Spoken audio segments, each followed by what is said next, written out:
Bien, buenas tardes, amigos que nos escuchan a través de este espacio virtual.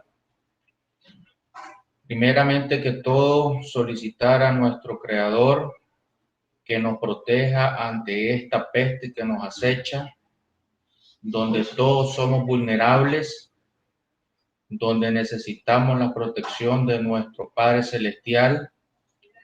Pido desde este medio al que me escucha que los proteja a usted y a su familia, a nuestra nación, a nuestros adultos mayores, a nuestras esposas, a las viudas, a los huérfanos y el mundo en general, que sea realmente esto algo que nos enseñe una lección, porque sabemos que tratamos muy mal a nuestra casa común, que es la tierra.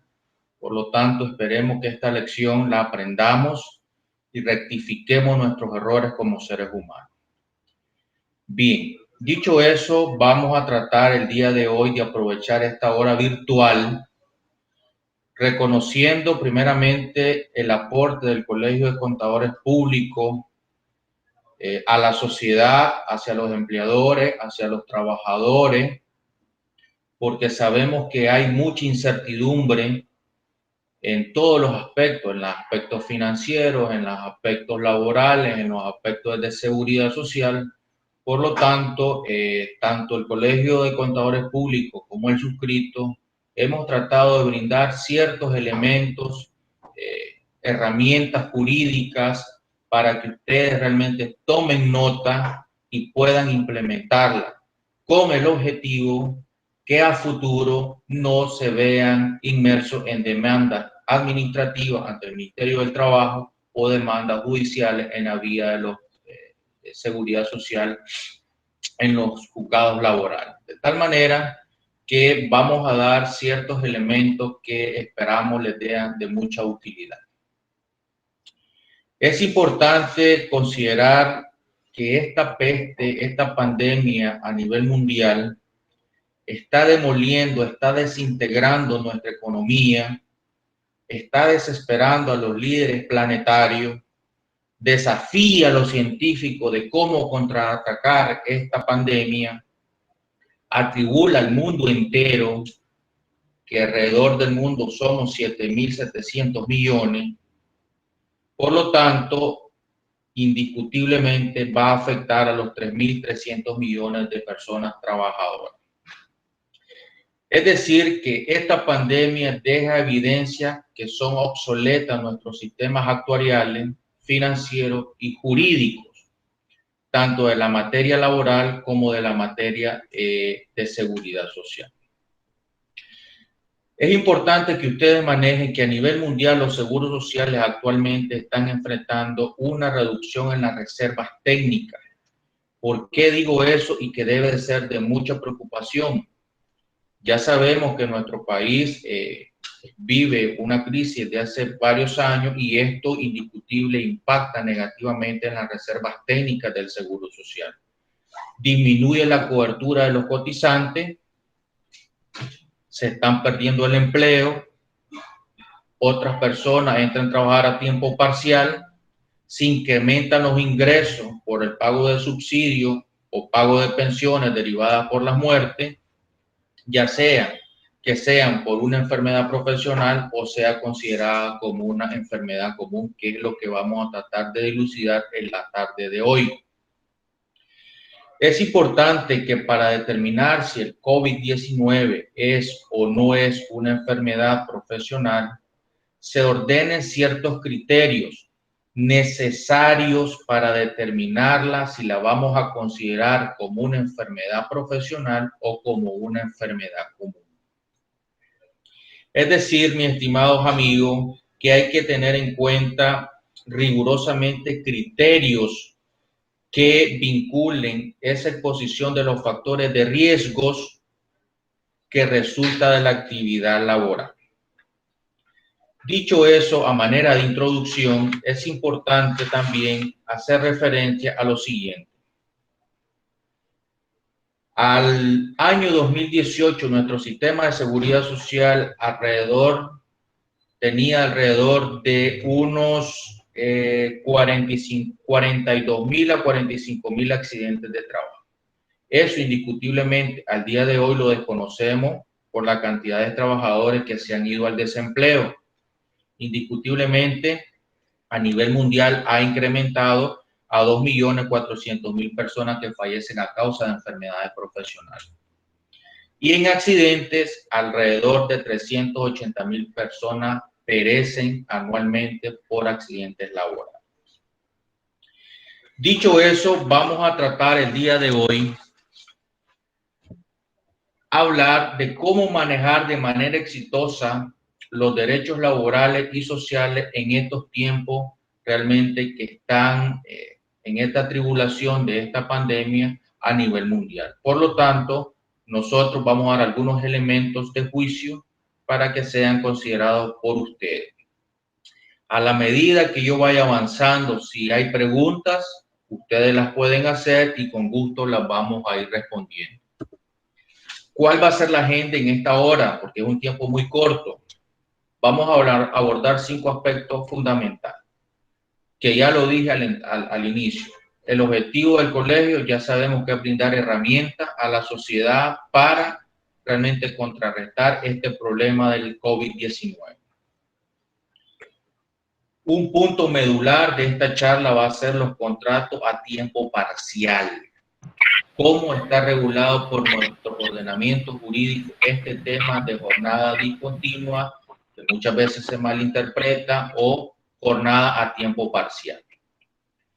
Hice unas 3 diapositivas donde hago preguntas y respuestas con el objetivo que ustedes puedan determinar si están en esa pregunta y ustedes lógicamente van a tener la respuesta a esa pregunta. Muchas empresas las han hecho y por lo tanto creo pertinente también compartirla con ustedes. Finalmente vamos a hablar de los subsidios y de los subsidios como accidentes o enfermedades laborales o accidentes comunes. Por lo tanto, esos son los 5 elementos que vamos a estar tocando el día de hoy. Los objetivos fundamentales.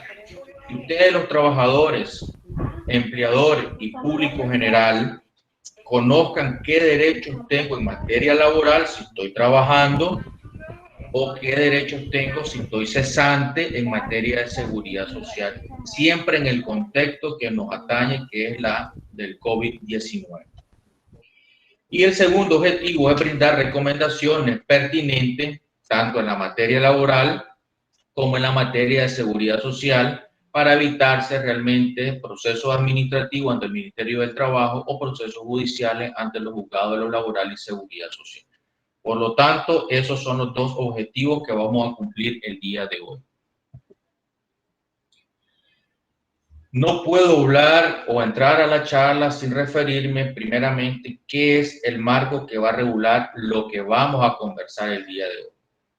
Por lo tanto, vamos a tener 6 normas jurídicas, tanto nacionales como las recomendaciones o convenios que ha brindado la Organización Internacional del Trabajo, que son pertinentes y aplicables a nuestro contexto nacional. Por lo tanto, es indispensable que tengamos como norma suprema nuestra Constitución Política, artículo número 82, numeral 7, fundamentales, artículo 105, párrafo segundo, que hace referencia a que el Estado tiene el deber indeclinable de ampliar o mejorar los servicios de seguridad social. Por lo tanto, son artículos medulares que ustedes deben tener presente en este momento. Indiscutiblemente, la Ley de Seguridad Social, artículo 99, 100, 101, que ahí se los puse en rojo, fundamentales, artículos 63, 64 y 65, también. Ahí se me anoten uno, van a anotar el artículo 75 del reglamento. Perdón, aquí abajo lo puse. Ok, vamos con el reglamento, que son 3 artículos que vamos a tocar de manera sumaria, que es el artículo 75, el 81 y el 82, relacionado a las enfermedades profesionales. Ahí vamos a hablar del carbunco y de otras enfermedades que realmente requieren 2 o 5 años para determinar si son o no son enfermedades profesionales. Vamos con el Código del Trabajo. Aquí la norma indiscutiblemente se nos amplía un poco más. Vamos a abordar el artículo 31, el 32, el 35, fundamental, el artículo 37, 38, donde se aborda la suspensión de los trabajadores. Ojo, suspensión de los trabajadores. Y también vamos a hacer énfasis en el artículo 110, 111, 114 y 141, que por ahí no lo coloqué. La ley 618, el artículo 18, fundamental porque habla la obligación de los empleadores de la seguridad, de la salud en los centros de trabajo. Por lo tanto, es un artículo que ustedes deben de tener presente en este momento. Y lógicamente, que no lo puedo dejar por fuera, es las recomendaciones y los convenios de la OIT. Aquí hay más de 15 convenios que vamos en la última diapositiva que se les va a facilitar. También tienen ustedes una serie de convenios que pueden hacer uso para, lógicamente, apoyarse cuando quieren realizar alguna política que sea en beneficio del empleador y en beneficio de los trabajadores.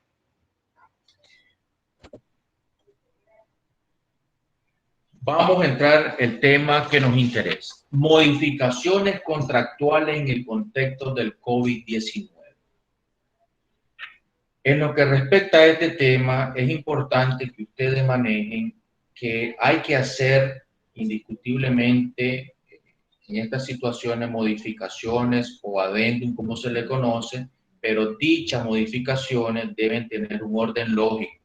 No se pueden hacer adendum por hacer. De lo contrario, eso traería implicaciones negativas tanto para los trabajadores como para los empleadores. Ya vamos a ver detenidamente en qué consisten y qué elementos deben de tener presentes los empleadores para poder realizar dichas modificaciones y cómo se deben hacer las modificaciones. ¿Qué pasa si las empresas tienen una planilla de 500 trabajadores, 300 trabajadores? En esta circunstancia hay que buscar la creatividad. No hay una camisa de fuerza, simplemente hay que buscar cómo facilitar el trabajo, cómo realmente el trabajador en este caso, recursos humanos pueden hacer las cosas más dinámicas. Es decir, si tenemos una empresa con 300, 200 trabajadores, imagínense el trabajo que va a tener recursos humanos.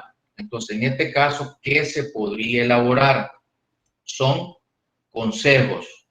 Pueden hacer adendum o pueden hacer una acta donde la junta directiva de la empresa X, reunida en la fecha tal, acordó elaborar la siguiente política. ¿Y cuál es la política? Que se va a reducir la jornada laboral. Eso implica a la totalidad de los trabajadores. De esa manera se agiliza el trabajo y realmente hay una movilidad por parte de recursos humanos de manera más expedita para darle respuesta a los trabajadores. Si la empresa tiene 20 trabajadores, perfectamente se puede hacer adendum, que no está tampoco, está realmente negado o se le puede decir que el área de recursos humanos no lo puede hacer. Recomendamos lo siguiente en ambos consejos. Si hacen un adendum o si hacen una política general, deben considerar los siguientes elementos. Si es una modificación medular, deben de constar de manera obligatoria con el acuerdo de ambas partes. No lo pueden hacer de manera unilateral. Es decir, una modificación medular o sustancial sería la reducción o la modificación de una jornada, de la jornada laboral. O puede ser el cambio del domicilio donde va a desarrollar el trabajo. Son modificaciones que se requiere indiscutiblemente que la persona trabajadora esté de acuerdo con lo que el empleador está proponiendo.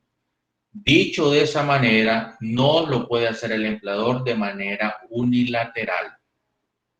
Otra modificación medular, ¿cuál puede ser? La otra modificación que está sonando mucho en los oídos de los abogados laboralistas es, y ojo con eso, la modificación salarial. Sin embargo, usan un término que desde nuestro punto de vista no debe de utilizarse, que es la reducción salarial. Son dos cosas distintas. Modificación se subordina a la jornada laboral. Si trabajo una jornada de 48 horas, yo voy a tener mi salario completo. Si reduzco mi jornada a un tercio, como más adelante lo vamos a ver, yo voy a recibir mi salario en proporción a la jornada que estoy ejerciendo. Por lo tanto, ojo con la modificación salarial. Digo esto porque ya me han hecho consulta en reiteradas ocasiones indicando que reducen el salario. Sí, reduzco salario al 25%. Pregunto, estas personas de recursos humanos que son los encargados de elaborar esos contratos o esos adendos, ¿lo han hecho firmar esa cláusula modificándolo? Muchos me han dicho que no, que lo han hecho de manera verbal. Si esa es la política, están implementando una política que no les va a traer beneficio. No se trata de que recursos humanos le diga al trabajador o te suspendo o te reduzco el salario. Eso sería violatorio a los derechos laborales y por lo tanto se están asegurando a futuro una demanda de 1, 2, 3, 10, 15 trabajadores que van a estar lógicamente solicitando a la vía judicial que se le resarce el daño producido. De tal manera que es importante que ustedes manejen la modificación salarial, debe estar en proporción a las jornadas que yo voy a implementar. Hay reformas unilaterales. ¿Qué reforma es unilateral? Como por ejemplo, vamos a suponer que Recursos Humanos llama a sus trabajadores y no es una reforma sustancial como la que estamos hablando. Le dice, vas a venir ahora, no vas a entrar a las 8, vas a entrar a las 9. No hay ningún problema porque yo decido, Recursos Humanos junto con el gerente general tuvieron alguna unión, no necesitamos tanto desde las 7:30, desde las 8 de la mañana, sino que inicia a las 9 y no va a haber ninguna reducción o modificación salarial. De tal manera que hay reformas que el empleador las puede tomar sin ninguna mediación con el trabajador. Vamos con el trabajo a domicilio. Escucho hablar en ciertos medios de comunicación sobre el teletrabajo. El teletrabajo en nuestra legislación no está contemplado. Sí está contemplado en la legislación de Costa Rica, en otras legislaciones de Ecuador, pero lamentablemente en nuestra legislación no está contemplado. Por lo tanto, sería un contrato atípico. Más adelante lo vamos a estar viendo. Es por ello que es necesario decir las cosas por su nombre. Al igual que hacemos referencia cuando estamos brindando ciertas conferencias, cuando me dicen que son colaboradores, yo me pregunto de dónde sacaron ese concepto. Trabajador. Igual el trabajo a domicilio, yo lo considero más oportuno y más congruente con lo que nosotros hemos manejado a lo largo de nuestros años. El teletrabajo, repito, no está contemplado en nuestra legislación. Cuando hablamos de jornada a tiempo parcial, es importante que ustedes tengan en cuenta, como ya lo repetí, ya lo decía y lo repito, no está regulado. Simplemente, de manera cotidiana, muchas empresas, muchos empleadores reducen 1/3, 2/3 o un 50%. Nada está escrito en la norma.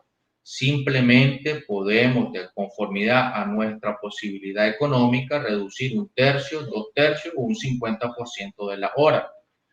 Otras personas, estudiosos de lo laboral, dicen que debe ser la mitad del tiempo. Realmente eso no está estipulado. Son criterios, nosotros aconsejamos que se reduzca al menos 2/3 de la jornada laboral de 48 horas para que tenga realmente una fundamentación de reducción horaria. Si estas modificaciones o estos adendos se hacen de manera ambigua, oscura, simplemente a la hora de una demanda le van a aplicar el título preliminar número 8 del Código del Trabajo y le van a dar al trabajador el beneficio. Por lo tanto, Recursos Humanos juega un rol importante a la hora de elaborar los adendos que sean realmente de acuerdo a la legislación, que no vulneren derechos. De esa manera no van a tener ningún problema a futuro. No es realmente que se van a hacer adendum por hacer adendum. Tenemos que tener presente que son contratos que generan derechos y esos derechos tienen que estar tutelados por la norma jurídica. Por lo tanto, aunque las circunstancias que vivimos nos agobien, no podemos hacer documentos que vayan en contra de la norma. Entonces, vamos a proseguir. Modificación a tiempo parcial. Surgen muchas dudas sobre esta contratación. ¿Se me reducen mis derechos? ¿No tengo derecho? ¿Qué pasa con los derechos en seguridad social? ¿Qué pasa con mis vacaciones? ¿Qué pasa realmente con el trabajo a domicilio? Entonces tratamos de, en esta diapositiva, abarcar esas dos interrogantes que les mencionaba. El elemento fundamental en la jornada a tiempo parcial es que las prestaciones sociales van a estar de acuerdo al tiempo que yo estoy laborando. Por lo tanto, no esperemos, si yo trabajo 20 horas, realmente voy a recibir un salario mayor al de ese periodo. Ahí le puse yo el tiempo por el cual se toma el pago, que es el 0.0833. Por lo tanto, es importante que ustedes tengan presente que las prestaciones en este contrato atípico van a estar en proporción al tiempo laborado. ¿Genero derechos laborales? Absolutamente que los genera. No hay ninguna duda. Usted sigue cotizando, por lo tanto, usted sigue generando semanas cotizadas, sigue generando vacaciones, sigue generando su salario. Punto número 2. Deben de asegurarse los empleadores indiscutiblemente que se debe garantizar el salario mínimo de la actividad a la que pertenezca, ya sea la vigilancia, ya sea el sector comercio, ya sea el sector de la pesca. De esa manera ustedes no están violando los derechos laborales. ¿Qué derechos tenemos en materia de seguridad social? Porque eso entra la interrogante. Si yo estoy trabajando en una clínica o en un hospital público y ante esta pandemia estoy en el área administrativa atendiendo los pagos y una de esas personas realmente llega con este virus y sus familiares van a usted, que está trabajando en el área administrativa, y le pasan el dinero, ya sea para pagar la factura que se tenga que pagar, porque en ese tiempo la desesperación llega a esos puntos de querer pagarlo, y esa persona se contagia. ¿Qué pasa? Y tengo derecho a que me den una asistencia como enfermedad profesional o una enfermedad común. Indiscutiblemente, más adelante vamos a abordar ese tema, pero sí, los derechos de seguridad no se pierden. He escuchado en algunos medios de comunicación que esto no está sujeto a los derechos de seguridad social. Ante esa afirmación irresponsable, es importante que ustedes lean el artículo 65 del reglamento. Ese artículo indica que nosotros tenemos el criterio de puertas abiertas, donde cualquier enfermedad, sabemos que tenemos el que estaba hace poco, que nos atacó el año pasado también estábamos protegidos. de tal manera que no hay una fundamentación jurídica para negarle los derechos de asistencia médica, medicamentos y, lógicamente, prestaciones económicas. Es importante que ustedes manejen que en materia de seguridad se dan prestaciones en servicio, que es la asistencia médica cuando usted requiere, están los servicios en especie, que son los medicamentos, y están los servicios económicos, que son las pensiones o los subsidios. Por lo tanto, ¿tengo derecho a generar prestaciones? Absolutamente sí. Otro punto medular es, ¿qué pasa con aquellos trabajadores que no trabajan a tiempo completo? Voy a detenerme aquí un poco. En materia laboral funciona distinto en materia de seguridad social por lo siguiente. Dicen ustedes, no si tienen calculadora, y vamos a hacer el siguiente ejercicio. Pongan ustedes un salario de 7,000 córdobas. 7,000 córdobas entre 30, estamos hablando que este trabajador se le debe garantizar el 233.33 el día. Pero Manuel, fíjate que él me trabajó 1 hora nada más. Bueno, dice el seguro, no importa que le haya trabajado 1 hora, usted me va a pagar al trabajador 2.33. Eso es lo que usted me va a reportar. En materia laboral, inclusive se pueden pagar las horas. Por lo tanto, ustedes están en una disyuntiva. ¿Qué le voy a pagar al trabajador? Le voy a pagar 3 horas, que digo, lo pueden hacer perfectamente, y el tribunal sobre eso hay jurisprudencia y no hay ningún problema. Sin embargo, yo acá les dejo la resolución 104/2009 referida a los periodos incompletos. ¿Qué quiere decir periodos incompletos? Que la persona no completa la semana laboral. Por lo tanto, es una resolución muy importante que creo que el colegio se las puede poner ahí en su página web, porque esa resolución la aplica literalmente para las universidades. Por lo tanto, también se pueden aplicar a aquellos negocios como, por ejemplo, si ustedes tienen algún negocio, un hotelito o un jardinero en la empresa, yo no lo requiero todos los días, lo requiero realmente 2 veces al mes. Entonces puedo hacer un contrato por periodos incompletos. Adelante, en la última filmina, yo les voy a explicar 2 sentencias realmente que dejan mucho que desear y las voy a comentar en unos breves momentos. Dicho esto, es importante que ustedes tengan noción de que existe la resolución 104/2009. Para ello, anotan los siguientes artículos. Artículo 15, artículo 16 y artículo 18. No es lo que dice el INE, día trabajado, semana cotizada. Eso es para efecto actuarial. Si yo trabajé un día, usted debe reportar un día. Por eso, en la filmina que tengo acá presente, en lo que dice derecho y la que está en rojo, que dice excepción, ¿a qué me refiero a la excepción? Caso de los docentes extraordinarios, caso del suscrito. Me contrata una universidad X, mi colegio de contadores, hace una excepción porque yo no soy parte de la planilla del colegio de contadores públicos. ¿Qué se hace en esos aspectos? Hace un contrato por periodo incompleto o aplica la ley 671, artículo 202B. Es decir, que va a pagar lo que Manuel Ricardo Ruiz dio clase.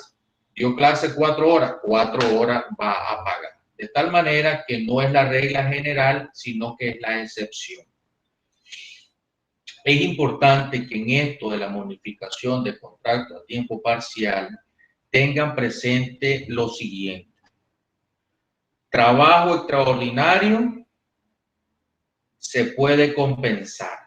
¿Qué es compensar? Es bueno ejemplificar. Ok, el Colegio de Contadores en estas circunstancias va a hacer un adendum a Manuel Ruiz porque yo ya no le requiero las 48 horas, sino que vamos a pactar 30 horas o vamos a pactar 24 horas. Pongámosle el límite a 24. Yo recomiendo en estos aspectos que ustedes dejen realmente en esos adendum que se va a trabajar de lunes a viernes, en el caso que estamos poniendo, y que de lunes a viernes van a completar las 30 horas. ¿Por qué? Porque puede ser que el día lunes no trabajen o trabajen 3 horas. El día martes trabajan 4 horas, el día miércoles 4 horas y el día jueves puede ser que sea un día un poco mejor, puedan trabajar 8 horas. Es decir, que ustedes deben de completar de lunes a viernes la jornada de 30 horas. Si usted pone lunes va a ser 4 horas, martes 4 horas, miércoles 4 horas, entonces usted no tiene movilidad de poder tener a sus trabajadores un día 8 horas. Por lo tanto, es recomendable que dejen también ustedes para poder tener ese cambio de jornada de 4, poder en un día hacer 8. Compensar lo que no se trabaja el lunes, yo lo completo el jueves con las 8 horas. Perfectamente, no hay ningún problema. En las jornadas extraordinarias no se permiten las horas extra. Bajo la lógica que si estoy reduciendo la jornada es porque no tengo una capacidad de pago. Por lo tanto, no es que si yo pacté de lunes a viernes 25 horas, el día, quizás el jueves las completé a las 24 y llego el día viernes y entonces el viernes yo genero horas extra. Eso deben de tener mucho ojo de procurar cumplir lo que se pactó. Si fueron 24, cumplan 24. Si fueron 25, cumplan las 25. De esa manera se van a evitar problemas a futuro. Bien, dicho estos derechos, es importante que ustedes también manejen que son contrataciones atípicas, tanto a nivel nacional, también en España, en el 2009 eran contrataciones que no se estaban regidas por ninguna norma y que poco a poco han venido normándose y en nuestro país todavía estamos en ese proceso, pero no tenemos una norma específica. Por lo tanto, hacemos siempre alusión al convenio 175 de la OIT que habla sobre el contrato a tiempo parcial. Es importante que ustedes manejen que no está prohibido porque los trabajadores pueden hacer contratos según el artículo 88 siempre que no se menoscaben sus derechos laborales. Es importante que el recursos humanos siempre esté atento de que se cumpla el Estado de Derecho en esas contrataciones laborales. Finalmente, el Código del Trabajo, que ahí tenemos el título preliminar, que muchos lo escuchamos, indubio pro operario, hay otros principios como el principio de progresión, que también es en beneficio del trabajador, en beneficio del asegurado, por lo tanto, si hay una norma oscura, se va a beneficiar al trabajador. Es importante que ustedes manejen este marco jurídico para que ustedes en las contrataciones siempre pongan la naturaleza y la fundamentación legal de dónde descansa este contrato. Bien. Vamos al tema de las preguntas y respuestas en materia de seguridad social. ¿Qué tengo derecho yo? ¿Cuál es realmente mi derecho en condición de activo al régimen obligatorio o cesante ya en el régimen del seguro facultativo? Son elementos que ustedes deben de tener presente al momento de solicitar una prestación al seguro social. Por lo tanto, estas preguntas descansan en ciertas interrogantes que otras empresas, personas naturales, han realmente elaborado al suscrito y que también se le han dado una respuesta siempre enmarcada en el Estado de Derecho. Aquí tenemos 8 preguntas fundamentales. La primera, ¿en qué circunstancia podría considerarse que el COVID puede tratarse como una enfermedad profesional? Tienen que tener presente ustedes que es algo nuevo a nivel mundial. Sin embargo, legislaciones como Colombia, Argentina, Canadá, Costa Rica, México, Alemania, ya han considerado la enfermedad vinculada con el trabajo. Es decir, el convenio 121, de manera muy puntual, refiere lo siguiente. Si el trabajador se ve afectado y lo incapacita para poder trabajar, entonces dice que se debe de brindar una indemnización a esta persona que ha sufrido una enfermedad profesional. Dicho de manera sencilla, si nos encontramos que Manuel Ruiz trabaja en una clínica pública, digamos el de Ninfonseca, o una institución privada vinculada con la ciencia médica, digamos el Vivian Pela, y esta persona se ve contagiada, estos países que acabo de mencionar ya han considerado que hay una vinculación directa entre el medio donde se desarrolla el trabajador con la enfermedad adquirida. Por lo tanto, en esa circunstancia se debe considerar, dice la OIT, como una enfermedad profesional. Por lo tanto, el convenio 121 es importante que ustedes lo manejen a cabalidad. Vamos a ver, dice Pedro Rafael Ruiz. Buenas tardes. Una alcaldía de un municipio, según un funcionario de esta, no hubo banda municipal por el contexto actual. ¿Es feriado municipal por costumbre o no es feriado? Vamos a ver. Según lo que entendemos es que están de fiesta y es asuelto. Tal vez me aclara la pregunta porque no está muy clara para yo poder responderle. Ok, si es asuelto y se trabaja, usted le va a pagar el doble. Si le paga 100 pesos, le va a pagar 200. Mire, es que trabajó solo 3 horas. No importa, el Tribunal Nacional Laboral dice que se le debe de pagar el día. Por lo tanto, si es trabajado, se debe pagar el doble. Bien, la segunda pregunta que les hago énfasis es la siguiente. ¿Tiene o no derecho la afiliada al Seguro Social a recibir los servicios médicos por el COVID-19? ¿Durante cuánto tiempo?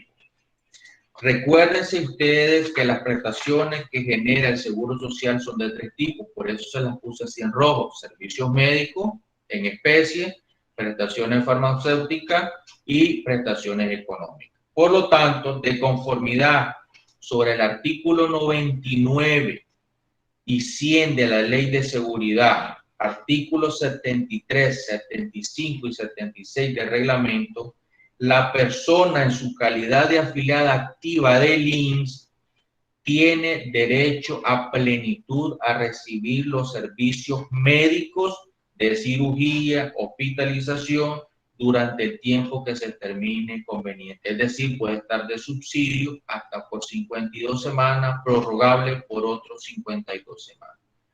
Las respuestas se fundamentan en los artículos de la Ley y el Reglamento de Seguridad Social. Por eso doy los elementos jurídicos. 3. ¿Durante cuánto tiempo tiene derecho la persona afiliada a la Seguridad Social a recibir las prestaciones farmacéuticas?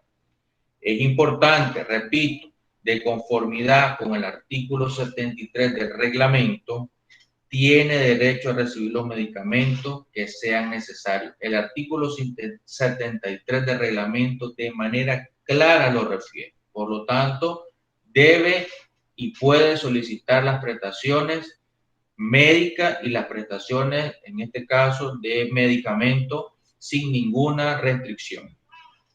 4. ¿Durante cuánto tiempo tiene derecho la persona afiliada a la Seguridad Social a recibir la prestación económica?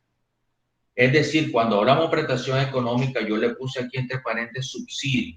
Pueden haber subsidios o pueden haber pensiones. Más adelante, si hay preguntas, vamos a indicar qué tipo de prestaciones puede generar en el caso que esta persona que adquirió un COVID-19 genera para sus beneficiarios. Puede generar derecho a pensión de viudez, derecho a pensión de orfandad, derecho a pensión de ascendiente y pensión a otros dependientes. Por lo tanto, la gama en materia de seguridad, el abanico de prestaciones realmente es bastante amplio. Por lo tanto, vamos a ver, aquí hay otra pregunta. Si esta persona está de subsidio, gana derecho a vacaciones. A ver, Betanco. Es importante que usted tenga presente el artículo 37 del el artículo 37 del Código del Trabajo. Recuérdense que las vacaciones se generan por trabajo efectivo. Si Betanco estuvo de subsidio porque adquirió el COVID-19, Dios quiera que no.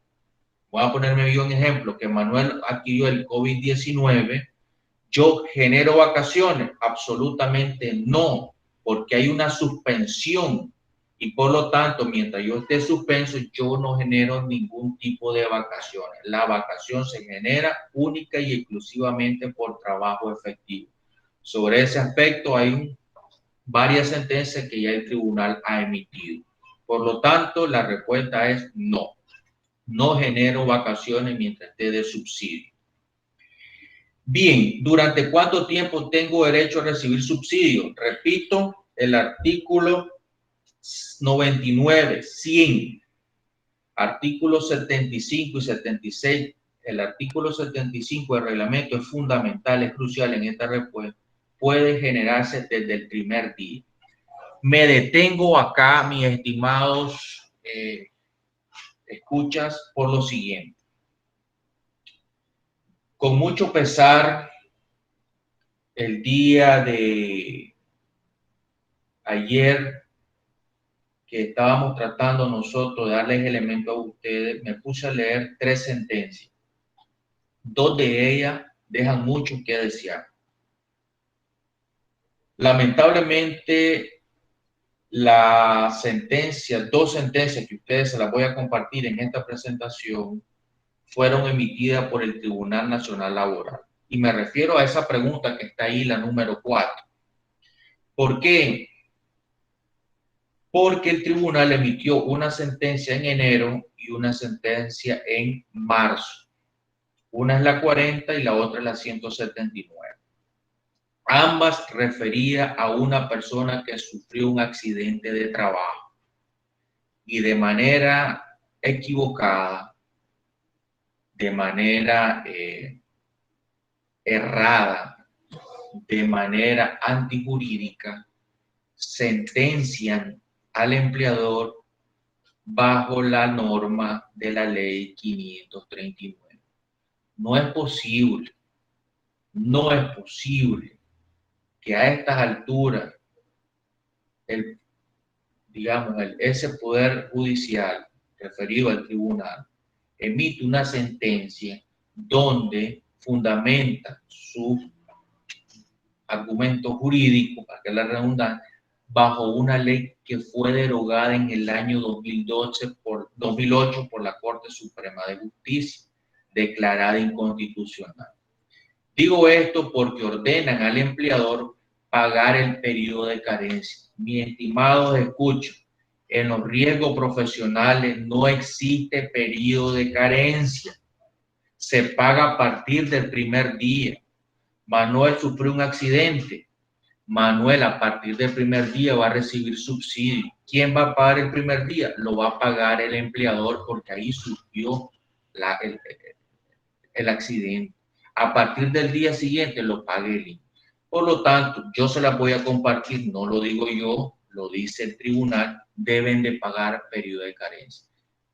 Indiscutiblemente esa sentencia se debió haber ido de amparo.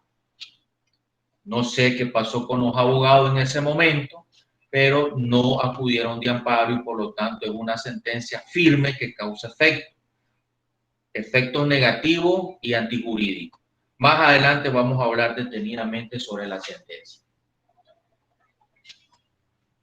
Buena. Armando Bustamante dice, la legislación laboral nicaragüense no regula el teletrabajo.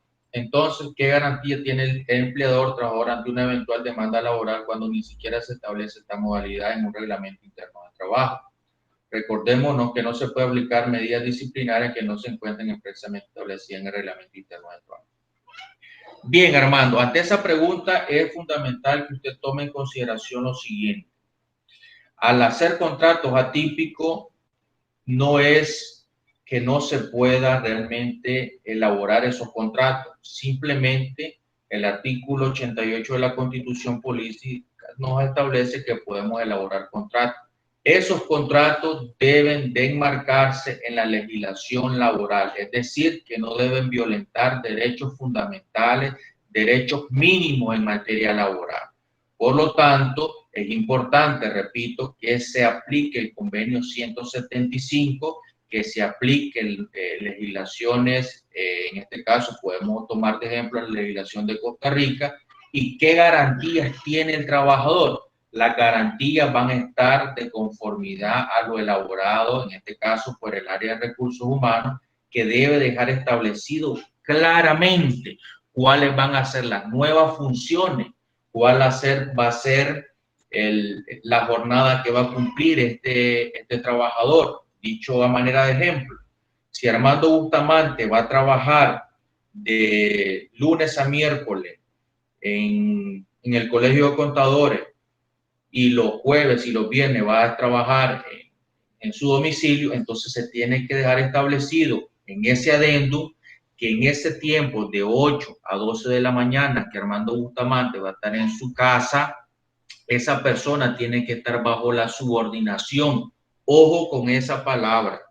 Deben de dejar de manera literal dicho que va a estar bajo la subordinación del empleador. Es decir, si Armando está en su casa y no se van a dar cuenta que yo me voy a salir, voy a ir a hacer una gestión personal y sufre un accidente, ese accidente ya no va a ser de trabajo. Por lo siguiente, Armando Bustamante debió de haber informado a su superior, en este caso, a la persona que le van a indicar que le informe si se tiene que mover de su domicilio hacia otro local, y si no lo hace, por lo tanto, no va a ser considerado como un accidente de trabajo. Es importante, Armando, que se deje establecida clara las cláusulas de la nueva contratación o del adendum que se está haciendo. De lo contrario, esa modificación contractual va a tener efectos negativos para los empleadores. César Octavio Campos. ¿Puede el dueño de la empresa que paga un seguro facultativo deducirlo del gasto cuenta de IR? Es una persona natural que le da. Recuerde que el seguro facultativo no está realmente como el seguro obligatorio, por lo tanto no se puede deducir de IR. Eso es algo pactado muy cotidiano o muy común, es cuando decimos a las personas que trabajan en los hogares, decirles, vas a pagar 100 pesos, pero de eso vas a pagar la mitad. De tal manera que la respuesta es no, porque no es sujeto de IR. Sigamos. Ok, vamos con Pedro Rafael. ¿Qué argumento jurídico laboral puede tomar una empresa si el gobierno decreta una cuarentena? ¿Qué pasa? La empresa está obligada a acatarla. ¿Cómo tomaría esos días que los trabajadores no llegarían por la cuarentena? ¿No les pagarán o serán cuenta de vacaciones? ¿Qué pasaría con las prestaciones de los trabajadores? Bueno, Pedro, sobre ese aspecto vamos a abordar más adelante. Esas preguntas que usted me hace, ya las tengo acá. ¿Qué pasa? ¿Recibo prestaciones? ¿Qué pasa? ¿Recibo mi salario? ¿Cuáles son las afectaciones en materia laboral para estos trabajadores que quizás van a tener una cuarentena? Si recordemos, si esta persona recibe una cuarentena, por lo tanto se entiende que va a tener un subsidio, ya sea como una enfermedad laboral, que hasta el momento el Estado no ha tomado esa iniciativa de decir, vamos a tomar bajo estos criterios, si esta persona trabaja en hospitales públicos, como es el Infonseca, y se contagia, pues lo vamos a tomar como una enfermedad. Ese es el primer paso que se debería de dar. Sin embargo, todavía esperemos que más adelante se dé. Sin embargo, si es una enfermedad común, indiscutiblemente en una cuarentena, que nos alejen porque nos contagiamos, esta persona va a tener que contar con el subsidio del 60%. Más adelante, no me quiero adelantar, pero sobre la respuesta, porque aquí las tenemos. Salvador. Armando Bustamante, este tema es súper necesario discutir si pensamos que está preparado para instancias más adversas. Dios quiera que no es de comentar. Bien, sí, indiscutiblemente las garantías se basan, Armando, en la contratación que se enmarque en el Código del Trabajo, Ley de Seguridad Social, Constitución Política, recomendaciones de la OIT, para que realmente tenga un sustento jurídico la nueva contratación o el adendum atípico, como son la reducción de jornadas laborales, que se van a ejecutar ya sea en la empresa o que se van a ejecutar en el domicilio. Bien, a la pregunta número 5. ¿Qué derecho tiene la persona afiliada a la Seguridad Social declarada asintomática o sospechosa de portar el COVID-19 y médicamente se le recomienda un aislamiento social? Bajo la Ley de Seguridad Social, en el artículo 99 y 100, 75 y 76, esta persona tiene derecho a que se le conceda un subsidio equivalente al 60% del salario que venía devengando al momento que le ordenan el subsidio. Por lo tanto, puede estar de subsidio hasta un periodo de 52 semanas, prorrogable otras 52 semanas. Es importante, repito, que los entes gubernamentales consideren que después de esta adquisición de esta enfermedad pueden generar nuevas enfermedades que no tenemos ninguna noción de cuáles van a ser los padecimientos si ya la adquirimos, o a futuro qué nos puede realmente devenir ante una adquisición positiva del COVID-19. Por lo tanto, es importante que en estas circunstancias se considere dicho virus como una enfermedad laboral. Vamos con la pregunta número 6. ¿Qué prestaciones establece la legislación en el supuesto que la persona afiliada a la Seguridad Social sea clínicamente positiva por el COVID-19, declarada enfermedad profesional y al final del proceso de curación tiene secuelas anatómicas o daño orgánico? Es importante, haciendo referencia a lo que mencionaba, por lo siguiente. Los artículos 68 y 69 de la Ley de Seguridad Social, el 77, el 78 y el 79, la persona trabajadora en su calidad activa o cesante tiene derecho a recibir lo siguiente. Indemnización, si es una indemnización, 60% por los primeros, 60% en caso de una discapacidad anatómica. Se sitúe dicha discapacidad anatómica entre el 1 y el 19%.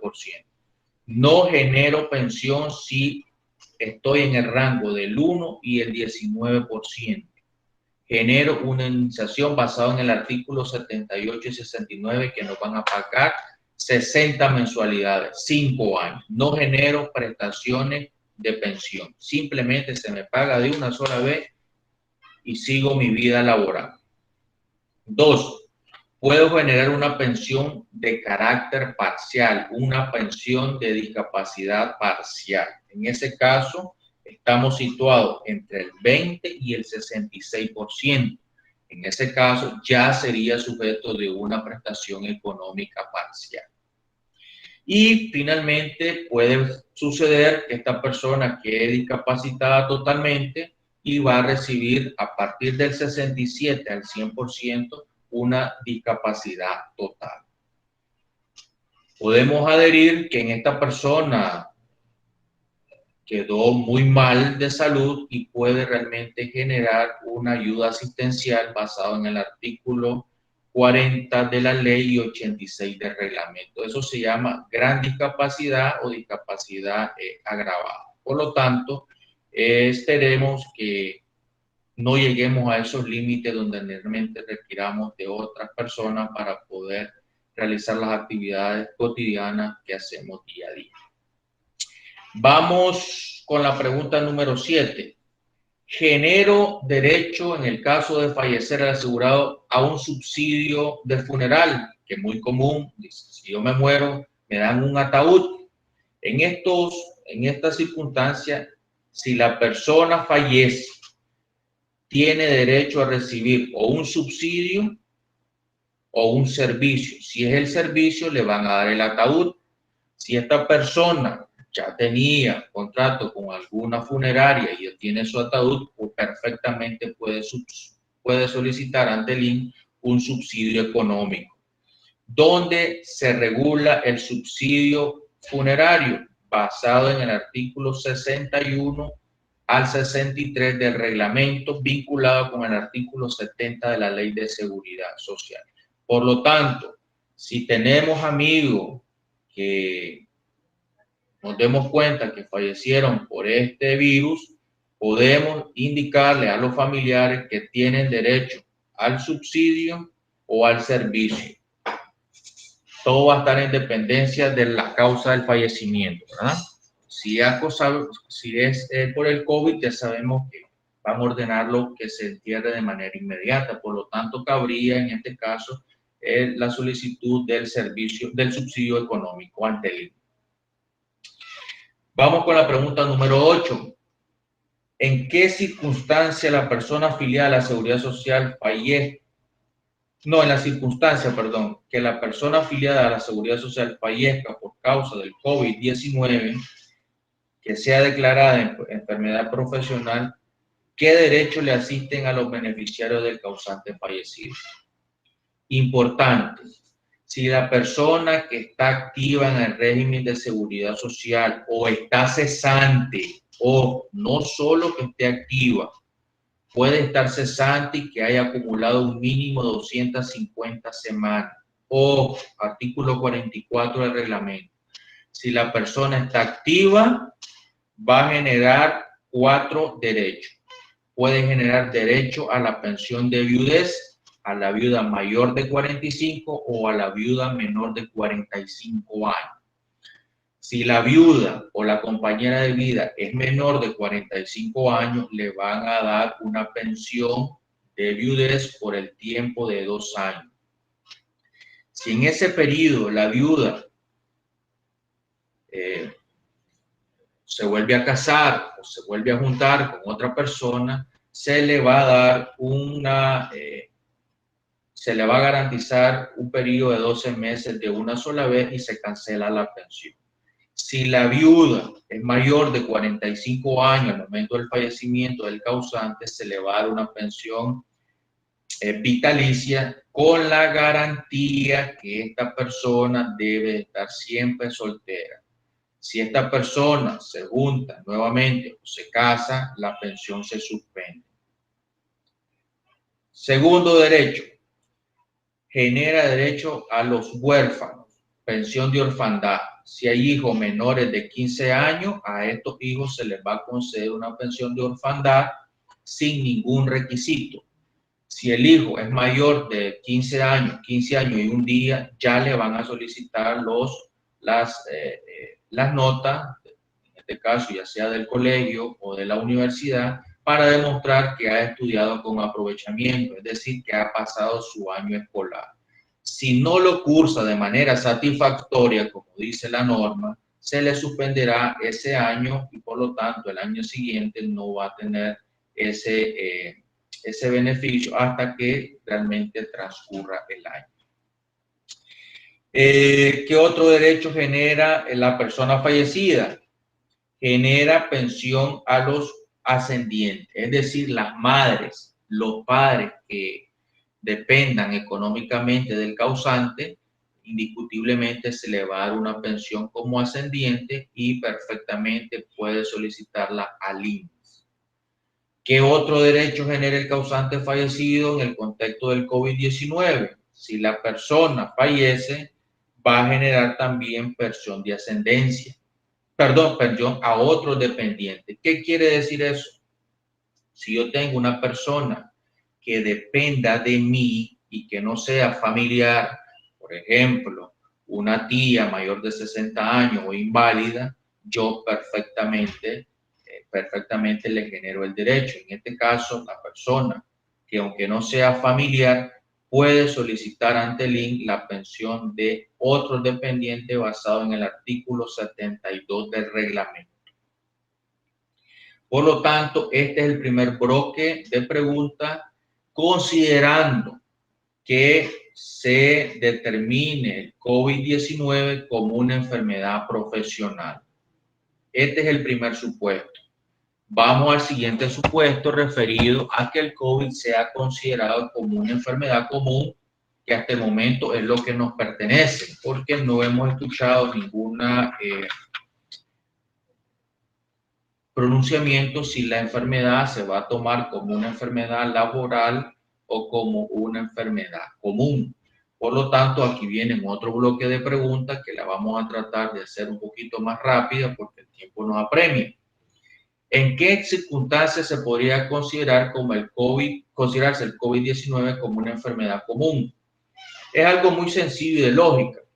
Si Manuel Ruiz no trabaja en un centro médico, no trabaja como asistente médico, no trabaja en el área administrativa, simplemente estoy aquí en el Colegio de Contadores Públicos, donde realmente no estamos directamente atendiendo personas infectadas con esta pandemia, por lo tanto yo no puedo alegar que se me vincule como una enfermedad laboral porque no estoy en contacto directo con este caso, con el virus. Por lo tanto, en este supuesto se debe de considerar como una enfermedad común. Segunda pregunta, ¿tienen o no tienen derecho a recibir los servicios médicos? Indiscutiblemente tienen derecho a recibir los servicios médicos según el artículo 89 al 92 de la Ley de Seguridad Social, artículo 107 del reglamento. Tienen derecho a recibir la atención médica sin ninguna restricción jurídica. Sin ninguna restricción jurídica. No es que porque el COVID es nuevo, yo no tengo derecho en materia de seguridad social. Eso no funciona, repito, basado en el artículo 65, criterio de puerta abierta, donde las enfermedades declaradas por la OIT como enfermedades profesionales deben considerarse en el estado de Nicaragua como enfermedades profesionales. Por eso hacemos referencia que el Estado tiene el deber de declarar esta enfermedad como una enfermedad laboral o este virus, ¿verdad? Bien, vamos con la pregunta número 3. ¿Tiene o no derecho a recibir las prestaciones farmacéuticas? Indiscutiblemente tiene derecho a recibir las asistencias médicas, ya sea medicamento o cualquier otro de insumo basado en el artículo 89 al 92 de la ley 105-106 del Reglamento General de la Ley de Seguridad Social. No hay ninguna restricción. Claudio Martínez. En un contrato atípico es posible modificar el salario a mitad en proporción a la jornada laboral. También reducirá a la mitad, siendo que sea salario mínimo y que sea modificado. ¿Qué consecuencias o riesgo tendría el empleador? ¿Sería recomendable esta medida? Ok. Claudio, recordadme que son, ya lo mencioné, contratos atípicos. Sí se puede modificar. Aquí se debe hacer una garantía. Lo dije al inicio. No podemos pactar con el trabajador derechos realmente que los sean vulnerables, que los vulnere el empleador. Es decir, si el salario de la industria manufacturera es de 6,000 córdobas, yo no puedo decirle al trabajador te voy a pagar 3,000. ¿Y por qué? Porque entonces ya estaríamos violando una norma que es el salario mínimo, la ley 625. Por lo tanto, es importante que ustedes al momento de hacer esos adendum siempre consideren la actividad económica en la que están parados. No es realmente que voy a poner al trabajador en un estado de necesidad, que es lo que normalmente se maneja. Aquí tenemos que ver también los beneficios de la empresa, pero también los beneficios del trabajador. Por lo tanto, al disminuir la jornada laboral, va a estar en proporción también el salario, lógicamente, se va a modificar el salario, por ese salario no puede estar por abajo de lo normado por la ley, que es la ley 625, que es ley de salario mínimo. Por lo tanto, no se puede menoscabar ese derecho laboral. Ok, ¿tiene derecho a recibir las prestaciones farmacéuticas? Ya dijimos que sí, no hay ninguna restricción. ¿Tiene derecho a recibir la prestación económica, el subsidio? Absolutamente. El artículo 93 tiene derecho a recibir un subsidio por enfermedad común. Siempre que cumpla el requisito. ¿Cuál es el requisito? Si Manuel Ruiz entró a trabajar al hospital en Infonseca y tenía 4 semanas y me contagio, yo no voy a generar ningún tipo de subsidio porque la ley dice que debo de haber acumulado 8 semanas dentro de las 22 al inicio del subsidio o la causa que genere el subsidio. Por lo tanto, si yo no tengo un mínimo de 2 meses, yo no genero subsidio. Sí genero servicios médicos, sí genero prestaciones farmacéuticas, pero lo pecuniario no se me estaría otorgando considerando que yo no he acumulado 2 meses. Por lo tanto, si los acumuló, sí tendrá derecho a recibir el 60% del subsidio y efectivamente si requiere hospitalización no se le va a aplicar el periodo de carencia. El periodo de carencia, quiero aclarar esto, única y exclusivamente a manera de excepción se aplica en las siguientes circunstancias. Si yo sufrí un accidente común, se me paga a partir del primer día. Si yo tengo una enfermedad y requiero hospitalización, se me paga el primer día. No hay carencia. ¿Cuándo se aplica la carencia, estimados? Única y exclusivamente cuando yo, como asegurado, llego a mi clínica médica y me ven un ejemplo muy común es la conjuntivitis. Le dicen, Manuel Ruiz, tenés conjuntivitis, toma un subsidio de 4 días, andate para tu casa. Ese es un subsidio ambulatorio, por lo tanto, ahí sí me aplican la carencia, es decir, los 3 días que de manera equivocada el Tribunal Nacional dice que se debe pagar en los riesgos profesionales. Aquí no aplica en los riesgos profesionales la carencia, repito, pero en este caso, que se me mande a mi casa un subsidio ambulatorio, en este caso sí aplicaría la carencia de los 3 días y se me pagaría únicamente un día. 5. ¿Qué derecho tiene la persona que se declara asintomático, sospechosa y médicamente se le ordena el aislamiento social? Sencillo, el artículo 93 lo dice de manera literal. Se le va a otorgar el 60% del subsidio sin ningún problema y esta persona va a gozar de todos los servicios médicos, indiscutiblemente que requieren médico. Pregunta número 6. ¿Qué derecho tiene la persona con secuelas de la pérdida de capacidad de ganancia causada por el COVID declarada por enfermedad común? Ok, me detengo aquí un poquito.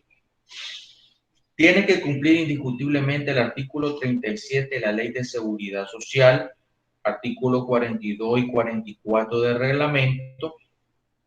Es decir, si hay una pérdida o una disminución de la capacidad de ganancia, tiene derecho a recibir una pensión de origen común, ya sea total o sea parcial. Genero 3 tipos de derechos. Puedo generar subsidio, puedo generar pensión parcial o total. Por lo tanto, no es que me dio el COVID, tuve un problema y a futuro no solicito. Si usted cumple lo basado en el artículo 44, ¿qué dice el artículo 44? Si la persona ha cotizado 250 semanas, conserva su derecho de manera vitalicia. Es decir, que si yo en este momento, posterior a la infección del COVID, me logro recuperar y a futuro tengo alguna patología vinculada con la pandemia, puedo generar perfectamente una pensión por invalidez, ya sea parcial o total. 7. Vinculada con las preguntas anteriores, ¿tengo derecho a generar servicio de funeral o un servicio o un subsidio? Absolutamente sí. Ya dijimos el marco jurídico es el 70 de la ley y del 61 al 63 del reglamento. Por lo tanto, es importante que usted maneje que existen 3 tipos de subsidio para subsidio funeral. El subsidio mínimo se va a garantizar el 100% del salario mínimo de la actividad a la que pertenezca el trabajador a la fecha del fallecimiento. Esa es la primera cuantía. La segunda cuantía se va a garantizar la cuantía máxima. La pensión máxima son 1.500, lo divide entre 2, le van a dar $750 como máximo en subsidio de funeral. y la cuantía promedio es la que está menor de 750 y superior al salario mínimo de la actividad. Puede ser 200, 300, 500, 600 dólares. Por lo tanto, hay tres tipos de cuantía para generar el subsidio de funeral. Generan derecho a las pensiones, que es la número 8. Indiscutiblemente, repito, si la persona, basado en el artículo 70 de la ley 48, 68, que habla de las pensiones, y el artículo 72 también por ascendencia y otros dependientes del reglamento, pueden solicitar los beneficiarios, en este caso la compañera o esposa, ascendiente o dependiente o los huérfanos, pueden perfectamente solicitar la pensión de viudez, orfandad, ascendencia y otros dependientes, sin ninguna restricción jurídica. Por lo tanto, este es el segundo bloque de preguntas que estamos ahorita terminando. Claudia Patricia, Denis Samurai, en la reducción de jornada laboral que está complementada en el Código del Trabajo actual, el empleador puede hacer uso de la jornada laboral con el COVID. A ver si entendemos. La reducción de jornada laboral está complementada.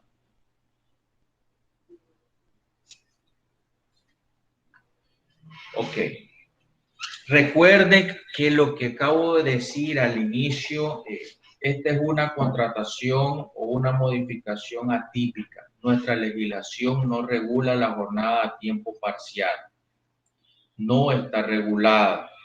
Por lo tanto, preguntaba Armando, ¿qué garantías tiene el trabajador? Entonces, las garantías se van, digamos, las garantías están en la Constitución Política, el Código del Trabajo, Ley de Seguridad Social. Ahí descansa la garantía de, lógicamente, las recomendaciones de la OIT y el Convenio 175. Por lo tanto, el empleador no está inhibido de hacer una jornada a tiempo parcial. Repito, esa jornada a tiempo parcial debe estar claramente establecida cuáles son las nuevas condiciones que el trabajador va a tener que realizar, su jornada, su remuneración, dónde va a desarrollar su trabajo, si va a ser mitad tiempo en la empresa o mitad del tiempo en su domicilio, cuánto tiempo va a durar esta contratación. Póngale un asterisco a eso. No es que la contratación a tiempo parcial va a durar 10 meses. Recuérdense que son contrataciones que se deben de poner un tiempo de 2, 3 meses. ¿Por qué? Por una razón muy simple. Si usted pone una contratación a tiempo parcial por 4 meses, usted ya está ahí causando un perjuicio al trabajador. Por lo siguiente, no es lo mismo que Manuel Ruiz, al momento que me suspendan, es decir, me manden a mi casa, estoy suspendido y solo me paguen 6 días, si a mí me pasa algún accidente o tengo una enfermedad común, a mí me van a pagar en base al último salario reportado. Un ejemplo, me pagan 10,000 córdobas, me van a pagar un subsidio equivalente a los 10,000 córdobas. Pero si yo reduzco jornada y reduzco o modifico el salario, ya ese salario va a ser equivalente, digamos, un ejemplo, a 6,000 córdobas, garantizando el salario mínimo. Ya el salario, lógicamente, ya no son los mismos 10,000, por lo tanto, el subsidio que yo voy a recibir a futuro, considerando las 8 semanas, 8 en 22, esta persona va a recibir un subsidio lógicamente menor al que le correspondería con los 10,000. Por lo tanto, es importante que ustedes jueguen con las suspensiones también, que las consideren en un periodo de 3 meses. Quiero ser muy enfático en lo siguiente. La administración de Luis emitió una resolución del área jurídica donde se le garantiza a los trabajadores que una vez que quedan cesantes conservan sus derechos durante 14 semanas, literalmente 14 semanas. ¿De qué salen esas 14 semanas? No es porque se inventó, sino que dicen, 22 menos 8, 14. Entonces, de ahí salen el número 14, restando las 22 que me dan, menos las 8 que me piden para generar subsidio. Por lo tanto, es importante que ustedes manejen que en la práctica, los servicios médicos que ofrecen las clínicas médicas previsionales solo le dan la asistencia médica durante 2 meses. Ilegal, es ilegal porque la resolución del índice que va a ser durante 14 meses. Entonces, ¿qué es lo que recomendamos nosotros? Que la suspensión, en el caso de suspender a sus trabajadores parcialmente, realmente jueguen con ese periodo de 2 meses para que el trabajador no se vea afectado ante una posible enfermedad que pueda realmente devenirle a futuro. Bien. Vamos con la pregunta. Bueno, en este contexto creo que ya hemos terminado esta filmina. Ya sabemos que sí genera pensiones a los beneficiarios independientemente sea una pensión por riesgo profesional, enfermedad profesional o sea una enfermedad o accidente común. Aquí vamos a hablar muy brevemente lo establecido o las preguntas que se nos hacen en materia laboral y de seguridad social, considerando esas mismas normas. ¿Qué derecho de seguridad social conserva la trabajadora al implementar la suspensión individual del contrato de trabajo? Repito, ¿qué derecho de seguridad social conserva la persona trabajadora al implementarse la suspensión individual del contrato de trabajo por razones del COVID-19? Afortunadamente, en seguridad social conserva los mismos derechos. ¿Ah? Derecho al servicio médico y prestaciones farmacéuticas. El artículo 35 al 37 habla de las suspensiones. Ustedes ya tienen que tener noción que la suspensión se debe solicitar al Ministerio del Trabajo. No es de forma unilateral, se debe de solicitar un procedimiento que ustedes los empleadores deben de seguir para solicitar la suspensión parcial de los trabajadores. Por lo tanto, ¿qué derecho? Los genera derecho al subsidio, prestaciones económicas, prestaciones en ataúd si fallece la persona que esté infectada, pensiones a su ascendiente, otros dependientes, hijo y esposa. Por lo tanto, la persona conserva sus derechos y no se le son arrebatados por la razón de que haya sido contagiado por el COVID. ¿Qué derecho tiene la persona trabajadora que encontrándose de vacaciones se contagian con el COVID-19? Eso es importante. Bien, la persona que está de vacaciones, según el artículo 76 al 80, y se contagia con el COVID-19, tiene los derechos establecidos en el artículo 89 al 93. ¿Por qué? Porque son derechos plenamente adquiridos. No se le puede suspender ya a la persona que está de vacaciones y entra el subsidio, se suspenden las vacaciones y entra lógicamente el subsidio. Por lo tanto, vamos a leer una pregunta que nos hace Mario Robleto. Entiendo que cuál sea el caso siempre se le debería pagar el salario mínimo. Sin embargo, como es el caso de un jardinero, como comentó usted, si trabaja solamente unos días nada más, máximo 20 horas, en base a qué se le pagaría el salario mínimo. Excelente pregunta. Y me voy a adelantar un poquito a la pregunta que hace el amigo acá. ¿Qué pasa en el caso de los jardineros que trabajan realmente por 2, 3 horas? Sobre ese aspecto, mis estimados amigos, yo tengo una sentencia, déjenme por acá, se la busco, no la ando por acá, que estos trabajadores eventuales, el ejemplo que pone acá el amigo, el jardinero que llega a 2 horas, este jardinero lógicamente no cumple lo que el Tribunal Nacional Laboral ha dicho, que debe de cumplir la jornada al mes de 26 días. Por lo tanto, en estos casos, podemos poner otro caso similar para dar la misma respuesta.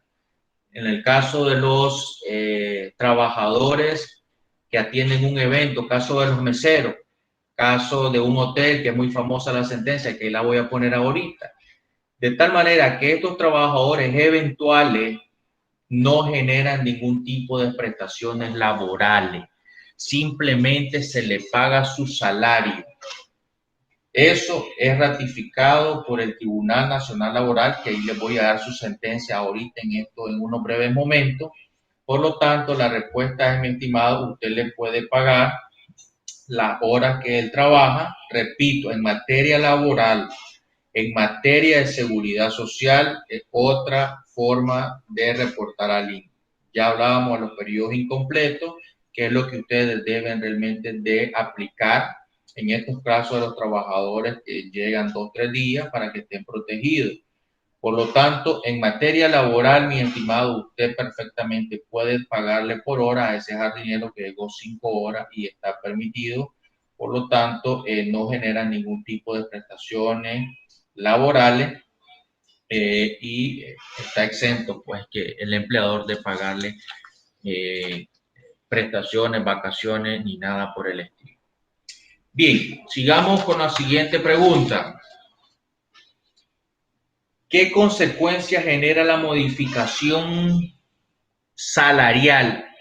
Si ustedes se fijan, pongo modificación, no hago reducción salarial. De lo contrario, las demandas que se les van a venir van a ser a pleno y no lo duden. Ok, ¿en qué consecuencia genera la modificación salarial al pasar de jornada ordinaria de 48 horas a tiempo parcial? Las consecuencias ustedes ya las manejan, que es indiscutiblemente una modificación salarial, va a estar en dependencia a la nueva jornada que yo voy a ejecutar mi trabajo. Si son 24, yo voy a recibir un horario de conformidad a la nueva jornada de 24 horas. Si es de 30, es de 30. Repito, hay mucha discrepancia entre ciertos abogados laboralistas que expresan que debe de ser la mitad del tiempo. Eso no está dicho en ningún cuerpo normativo. Puede ser 1/3, puede ser 2/3, puede ser la mitad.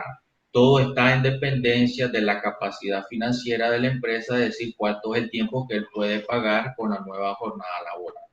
Por lo tanto, la consecuencia que genera la modificación salarial es que van a recibir prestaciones laborales con una nueva modificación salarial. Por lo tanto, todo va a estar en dependencia al nuevo salario que se pacte y a la nueva jornada laboral. ¿Qué consecuencias genera para el trabajador el trabajo a domicilio? Bueno, en este caso ya sabemos que el trabajador debe de estar subordinado a su empleador. No es que Manuel Ruiz esté en su casa de habitación y él puede andar en el centro comercial, se va al mar. No funciona así. En el adendum se debe dejar establecido cuál es el fundamento de la nueva jornada laboral y bajo qué lineamiento se va a regir el trabajador. Ejemplo, contrato una nueva jornada con el Colegio de Contadores Públicos y me dice que voy a trabajar de lunes a miércoles en mi casa de habitación de 8 a 12 del mediodía. En esas circunstancias se debe dejar establecida una cláusula que va a estar el trabajador subordinado a que al empleador, en este caso el Colegio de Contadores, le ordene. Es decir, si Manuel Ruiz tiene que hacer una gestión vinculada con el trabajo, debe hacer la solicitud al Colegio de Contadores mediante un correo electrónico. Y de la misma manera, el Colegio de Contadores Públicos debe darme una respuesta autorizándome mi salida. De esa manera, yo puedo decir que si yo me accidento, puedo solicitar al Colegio de Contadores Públicos que se me extienda una notificación de accidente de trabajo y por lo tanto deberá ser considerado como un riesgo laboral. Dicho eso, vamos con la siguiente pregunta, que es la número 5. ¿Qué consecuencias genera la persona trabajadora que pasa la condición de cesante por la terminación del contrato de trabajo? Primeramente, fundamental que ustedes manejen y reitero que conservo mi derecho para solicitar cualquier prestación económica ante el Seguro Social por 14 semanas. ¿Qué puedo solicitar ahí? Si yo me accidento, si adquiero el COVID-19, yo puedo solicitar un subsidio y perfectamente y con todo el fundamento jurídico me van a tener que aplicar el artículo 93 de la Ley de Seguridad Social y me deberán de dar un subsidio equivalente al 60% del salario que venía devengando. Por lo tanto, la persona que está cesante no queda totalmente en el desamparo, sino que tiene una conservación de derechos equivalente a 14 semanas. Es importante que ustedes se lean el artículo 93, el artículo 95 de la Ley de Seguridad Social. ¿Qué pasa si la persona que quedó cesante ya tenía 150 semanas? 150 semanas. Tomen nota. Yo, al momento que me despide el Colegio de Contadores, tengo 160 semanas. Pero producto de la situación económica y de la pandemia, a mí me cancelan mi contrato. Paso todo el año 2020 sin ningún problema, paso todo el año 2021 sin ningún problema, pero en enero del 2022 yo presento ya ciertos síntomas que me indican en el artículo 94 de la ley que como yo tengo 150 semanas, puedo solicitar ante el INS una pensión por invalidez. Repito, en palabras sencillas, si yo cotizo 150 semanas, yo conservo mi derecho a solicitar pensión por invalidez durante los otros 3 años. 150 semanas cotizadas, yo conservo mi derecho 150 semanas o 3 años posteriores para poder solicitar una pensión por invalidez. Primer supuesto. Segundo supuesto, si la persona ya tenía 250 semanas durante toda su vida, estoy poniendo el mínimo, 250 semanas, y esta persona queda sin trabajo durante 5 o 10 años y el año número 2 le viene una pensión, perdón, le viene una patología que lo invalida, puede perfectamente solicitar pensión por invalidez. Es decir, que la persona que ha cotizado 250 semanas en su vida laboral tiene derecho de manera vitalicia a solicitar pensión por invalidez. Esas son las dos consecuencias. Por lo tanto, es importante también que se lean los artículos 44, 64, 68 y 72 del reglamento. Vamos dándole porque el tiempo nos apremia. Aquí les dejo una filmina. ¿Qué requisitos debo de tener yo para generar un subsidio por accidente o enfermedad común?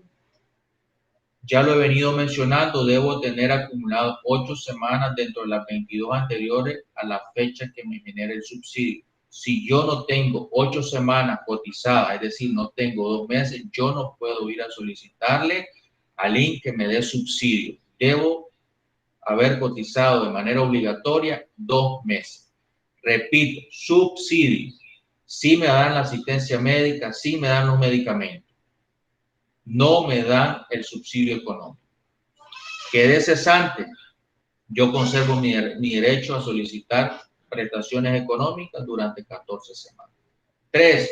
¿Cuánto es lo que se me va a dar de subsidio? Se me va a dar el 60% según lo establece el artículo 93. Compatibilidad e incompatibilidad. No me quiero extender porque son temas muy largos, pero la compatibilidad únicamente aplica cuando estamos en la figura del pluriempleo, es decir, cuando tengo más de 2 empleadores o 2 empleadores. Si en el Colegio de Contadores me accidento, pues el Colegio de Contadores me va a extender un subsidio por enfermedad común, y si tengo otro trabajador, digamos, en un hospital, me van a dar otro subsidio por enfermedad común. Por lo tanto, son compatibles en esas circunstancias los dos tipos de subsidios. ¿Por qué? Tengo 2 empleadores y por lo tanto los 2 tienen obligaciones de pagar. No aplica cuando hay un monoempleo. Es decir, si yo tengo un accidente común en el Colegio de Contadores, perdón, mejor dicho, vamos a poner otro ejemplo, tengo un accidente laboral, estoy de subsidio y me pasa algo común, no hay manera porque solo estoy trabajando para el Colegio de Contadores Públicos. De tal manera que la compatibilidad aplica cuando tenemos 2 empleadores o más. Bien, preguntaban si en los periodos de subsidio acumulan vacaciones. Aquí está la respuesta: no se acumulan vacaciones bajo el argumento establecido en el artículo 76 y 79 y el artículo 37, que yo estoy realmente suspendido. No genero ningún tipo de vacación.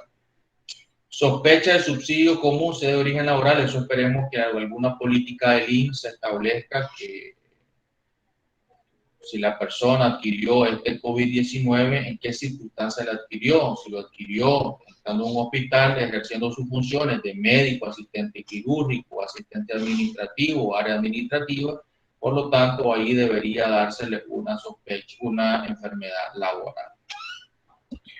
Vamos concluyendo. Igual el subsidio por riesgos profesionales. Repito y hago énfasis: en los riesgos profesionales no aplica el periodo de carencia. Tomen nota: la ley vigente de seguridad social es la ley 974, publicada en la Gaceta número 49 del 1 de marzo de 1982. No es la ley 539, publicada en el año 2005, publicada en la Gaceta en el año 2006 y derogada y declarada inconstitucional en el año 2008 por la Corte Suprema de Justicia. Por favor, no hagan énfasis a la ley 539. Esa ley nunca nos rigió, nunca se aplicó. Por lo tanto, ustedes tienen que tener presente que en los subsidios por riesgos profesionales no se genera ningún tipo de carencia. Es una característica de los riesgos profesionales la inmediatez o la automaticidad. Hoy me accidenté, hoy me dan mi subsidio. No es como el subsidio por enfermedad o riesgo por enfermedad o accidente común. Es otra cosa acá. Por lo tanto, en los riesgos profesionales se paga a partir del primer día.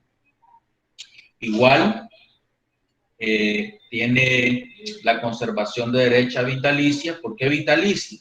Porque si yo me accidenté hoy, se me va a generar una NAT y por lo tanto mis consecuencias pueden ser 10 años posterior y yo puedo solicitar una pensión por incapacidad a futuro. Igual la compatibilidad y la incompatibilidad, tenemos que tener presente cuándo es compatible. Si yo genero un subsidio porque sufrí un accidente en mi trabajo y tuve un problema en la rodilla, consecuencia de ese accidente, o en la tibia y el peroné, me van a dar un subsidio equivalente al 60% a partir del primer día. Pero si yo tengo otro empleador, me contrató Cinsa, ¿qué subsidio me va a dar Cinsa? Me va a dar un subsidio por accidente común porque yo no sufrí el accidente en función de mi empleador o bajo la subordinación de mi empleador. Por lo tanto, ahí son compatibles dos tipos de subsidio. Duración del subsidio, ya sabemos que es 52 semanas, prorrogable por otras 52. Igualmente que en el subsidio por accidente o enfermedad común no acumulo ni se debe cotizar, no acumulo vacaciones y tampoco se debe cotizar al INSS basado en el artículo 20, numeral 6 del reglamento. Por lo tanto, por aquí vamos quedando con el subsidio de riesgos profesionales. Aquí les dejo, hay más de 20 convenios y recomendaciones de la OIT. Yo les pongo acá una que son 8 convenios y unas recomendaciones que deben de considerar ustedes, deben tomar en cuenta al momento de elaborar esos adendum, porque realmente les va a dar una noción muy amplia y muy pertinente para hacer esos adendum. Por lo tanto, es toda manera de recomendación que ustedes los anoten y los estudien para que sea de su beneficio. Bueno, la sentencia número 40 del 30 de enero del 2020. Leo literal.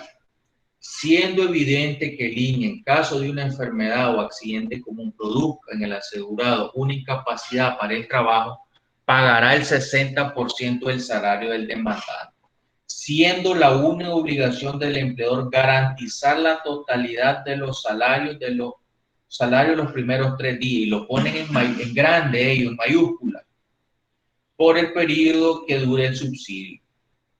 Lamentablemente, dicha sentencia se fundamentó en la ley que aparece abajo, ley 539, que ahí se la puse yo, y en el artículo 93. Si ustedes se meten al internet y ponen ley 539, les va a aparecer eso mismo que ponen en la sentencia, por lo cual es una sentencia que carece de fundamento jurídico, porque no existe esa ley. Esa ley no está vigente y por lo tanto nunca estuvo realmente rigiéndonos a nosotros. Es una lástima que realmente a estas alturas, con tanta tecnología, teniendo el Poder Judicial una instancia que toca esto de las capacitaciones, realmente estén fallando con esta ley que realmente no se debe de aplicar. Y así de manera sucesiva la sentencia 179. Repito, esta sentencia, los empleadores, en un caso de un juicio, deben de hacer énfasis que es una sentencia que se fundamentó en una norma inexistente, por lo tanto no debe tener ningún carácter vinculante con lo que en ese proceso se puede estar ventilando. No se puede tomar como una jurisprudencia, considerando que está fundamentada en una ley no nata, no nacida. Y finalmente, aquí les dejo la sentencia de los trabajadores eventuales que me preguntaban en el mensaje, que no generan ningún tipo de prestaciones. Por lo tanto, son elementos que ustedes deben considerar. Oscar Medrano pregunta, quizás en este caso no es el tema, pero quiero que me ayuden. A una mujer embarazada ya le dieron subsidio prenatal, que tiene vigencia a partir del 13 de mayo. La empresa tiene planes de dejar de operar al 30 de abril. ¿Qué se hace con el subsidio? Mi estimado amigo, ya su esposa, al tener prenatal, indiscutiblemente su esposa está protegida, puesto que ya al tener el derecho de prenatal, el subsidio de prenatal, quiere decir que su esposa ya cumplió las 16 semanas dentro de los 39 para que le brinden la asistencia médica a ella, le brinden la asistencia médica al bebé y lógicamente le brinden la lactancia durante los primeros 6 meses. Por lo tanto, no se sienta nervioso. Su esposa está asegurada, está garantizada que le van a dar esa operación. ¿Durante cuánto tiempo conserva eso? Yo le aconsejo que se lea el artículo 95, por aquí lo vamos a leer para que usted tenga más tranquilidad de la ley, porque en estos casos tienden un poquito, dice literalmente el artículo 95, el subsidio de descanso por maternidad será equivalente al 60% de la remuneración semanal promedio. Por lo tanto, para el promedio, calculado de igual forma señalada para el subsidio de enfermedad y se otorgará durante 4 semanas anteriores a las 8 semanas posteriores al parto, que serán obligatorias a descansar. Por lo tanto, si su esposa ya tiene el subsidio de prenatal, ya su esposa indiscutible cumplió lo establecido en el artículo 94, que de manera clara dice: tendrán derecho al descanso de maternidad la trabajadora asegurada que acredite 16 semanas dentro de las 39 semanas que precedan a la presunta fecha de parto. Por lo tanto, su esposa y su bebé están protegidos. No tengan ningún temor, le van a dar la asistencia médica, le van a hacer la intervención quirúrgica, le van a dar la asistencia a ella de posparto y también le van a dar la asistencia al bebé y, lógicamente, el subsidio de lactancia. De tal manera que no hay ninguna restricción, aunque la empresa cierre, su esposa tiene su derecho plenamente adquirido. Sí les recomiendo que en esas circunstancias que hay un bebé de por medio, una vez que a ella le den de baja, usted realmente le afile el seguro facultativo de manera inmediata para que su hijo continúe recibiendo las prestaciones de la asistencia médica, igual su esposa. De lo contrario, le estarían aplicando el artículo 35 si usted se pasa o se afilia a su esposa al facultativo posteriores a los 3 meses, y ahí sí ya perdería las prestaciones de poder recibir subsidios económicos. Por lo tanto, tiene una holgura de afiliar al facultativo durante los 2 meses. Le digo 2 meses porque el Seguro Social aplica esa disposición que no está normada, simplemente 2 meses, pero ya sabemos que serían 14. Entonces usted